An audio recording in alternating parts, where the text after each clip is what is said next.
5-4 জেতাটা 1-1 এর থেকে বা 1-0 এর থেকে অনেক বেশি ইন্টারেস্টিং। আচ্ছা, মেনে নিলাম।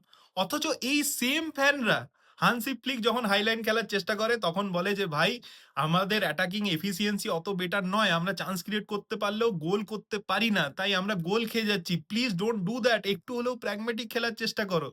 তাই আজকে যখন আর্সেনাল এবং অ্যাটলেটিকো মাদ্রিদ অ্যাকচুয়ালিতে প্র্যাগম্যাটিক খেললো, তখন সমস্ত ফুটবল ওয়ার্ল্ড এর কি ওপিনিয়ন? ছি ব্যা একদম ফালতু খেলা। একবারে ঘুম-টুম চলে এসেছিল। ইজন্ট ইট হিপোক্রিসি বন্ধুগণ? আমার মনে হয় অ্যাটলেটিকো মাদ্রিদ ভার্সাস আর্সেনাল খেলাটা প্রচন্ড ভালো হয়েছে। ফার্স্ট হাফে Arsenal controlled the game better. Ben White লুকম্যানকে পুরোপুরিভাবে লক আপে রেখে দিয়েছিল এবং সেকেন্ড হাফে সিমিওনে রিপ্লাইড ব্যাক, যেখানে গুইলন সিমিওনেকে তুলে নেওয়া হয় এবং মার্কাস লরেন্তেকে রাইট উইং হিসেবে ইউজ করা হয় এবং গেমটা মোটামুটিভাবে একটা এন্ড টু এন্ড পর্যায়ে চলে যায়, যেখানে অ্যাটলেটিকো মাদ্রিদের কাছে প্রচুর চান্সেস এসেছিল।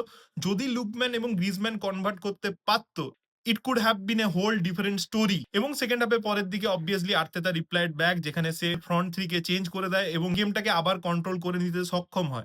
তো এই জায়গা থেকে দাঁড়িয়ে অ্যাটাক এবং defence both are the part of the game. এবং আমার মনে হয় কালকের খেলাটা যথেষ্ট ভালো হয়েছে এবং অবভিয়াসলি গোল হয়তো সেভাবে হয়নি, কিন্তু এটাও আমাদের মাথায় রাখতে হবে যে সমস্ত টিমের কাছে ডেমবেলে, কাভারাৎসকেলিয়া, হ্যারি কেনের মতো ভালো ফায়ার পাওয়ার থাকবে না, নেই। Defending is also the part of the football. তাই এই জায়গায় দাঁড়িয়ে আমার মনে হয় কিছু কিছু সময় কিছু কিছু ন্যারেটিভ প্রচন্ড হাস্যকর। And I thoroughly enjoyed the match. What is your opinion? Please let me